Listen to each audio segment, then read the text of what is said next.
Hello बच्चों, आपका हमारे चैनल हिंदी वाणी में स्वागत है। पिछले भाग में हमने पढ़ा था कक्षा 9वीं की पाठ्य पुस्तक क्षितिज का 16वां पाठ। यह एक कविता है। कविता का नाम है यमराज की दिशा और इसके कवि चंद्रकांत देवताले जी हैं।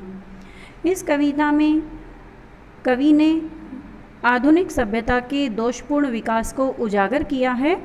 कवि का कहना है कि आज केवल दक्षिण दिशा वाले यमराज का समाज को भय नहीं है, बल्कि समाज में चारों ओर जीवन विरोधी शक्तियों का विकास हो रहा है।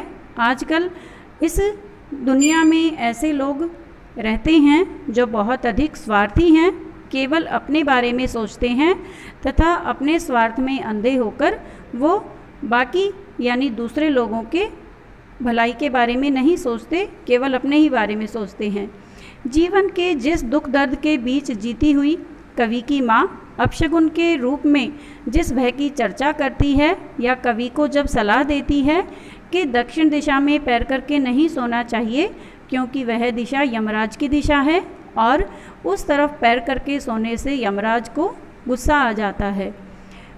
लेकिन वर्तमान में केवल दक्षिण दिशा ही ऐसी चीज़ नहीं है, बल्कि कवि ने यह अनुभव किया है कि आज प्रत्येक दिशा दक्षिण दिशा प्रतीत होने लगी है, क्योंकि चारों तरफ फैली हुई विनाशक शक्तियाँ, हिंसात्मक प्रवृत्तियाँ तथा शोषण की ताकतें मृत्यु के चिन्हों की ओर इंगित करके कवि ने उनका सामना करने तथा उनसे संघर्ष करने का मौन निमंत्रण दिया है। कवि का खुद का कहना है कि आज मनुष्य ही मनुष्य का शत्रु बन गया है।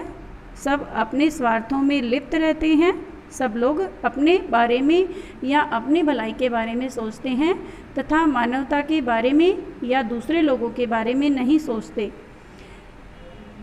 कहने का भाव यही है कि इस कविता में यह माना गया है कि केवल दक्षिण दिशा ही यमराज की दिशा नहीं है, बल्कि आज हर दिशा यमराज की दिशा है तथा यमराज जो मृत्यु के देवता हैं, सभी लोग यमराज बन गए हैं, जो आलीशान भवनों में रहते हैं तथा जनता का शोषण करके उन्होंने अपने पास धन दौलत इकट्ठा किया है और वो केवल अपने ही स्वार्थ के बारे में सोचते हैं।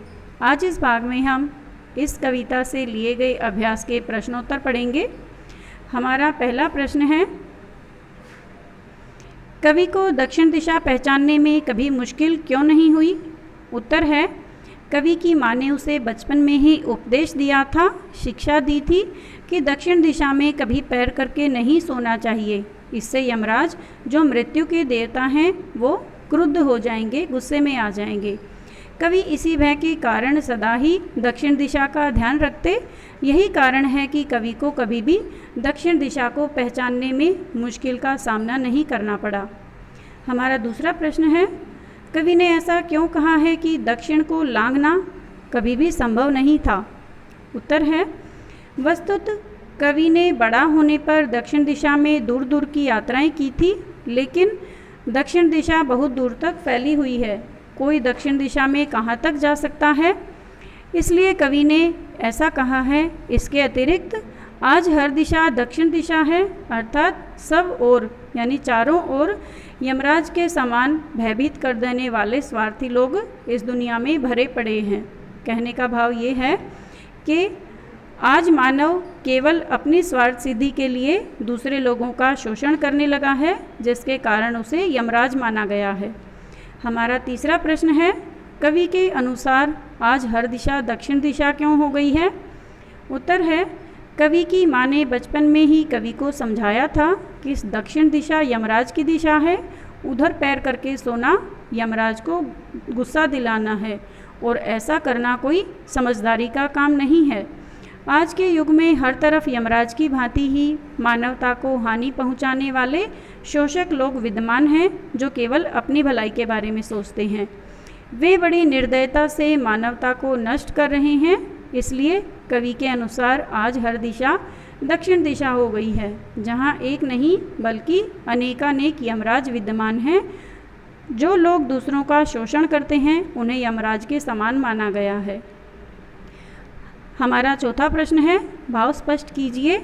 सभी दिशाओं में यमराज के आलीशान महल हैं और वे सभी में एक साथ अपनी दहकती आँखों सहित विराजते हैं। उत्तर है, कवि ने इन काव्य पंक्तियों में स्पष्ट किया है कि हर स्थान पर दक्षिण दिशा में या हर दिशा में यमराज की भांति शोषक, निर्दयी, मानवता विरोधी लोगों के सुंदर भवन विद्यमान हैं। बड़े बड़े शोषक लोग अत्यंत सुंदर भवनों में रहते हैं। उन्होंने अपने लिए सुख सुविधाओं के सारे साधन इकट्ठे कर लिए हैं। वे सभी अपनी क्रोध से चमकती हुई आँखों सहित समाज में विराजमान है। वो केवल दूसरे लोगों का शोषण और अपने स्वार्थों की पूर्ति करना चाहते हैं। कहने का भाव यह है कि आज के युग में शोषण करने वाले लोगों की कमी नहीं है। वे यमराज की तरह चारों तरफ शोषण का डंका बजा रहे हैं। उन पर किसी प्रकार की कोई रोक टोक नहीं है। उन्हें रोकने वाला कोई भी यहाँ इस धरती पर मौजूद नहीं है। वो केवल अपने बारे में सोचते हैं, इस समाज के बारे में, उसके विकास के बारे में नहीं सोचते। उम्मीद है बच्चों आपको अभ्यास के ये प्रश्नोत्तर समझ में आ गए होंगे। धन्यवाद।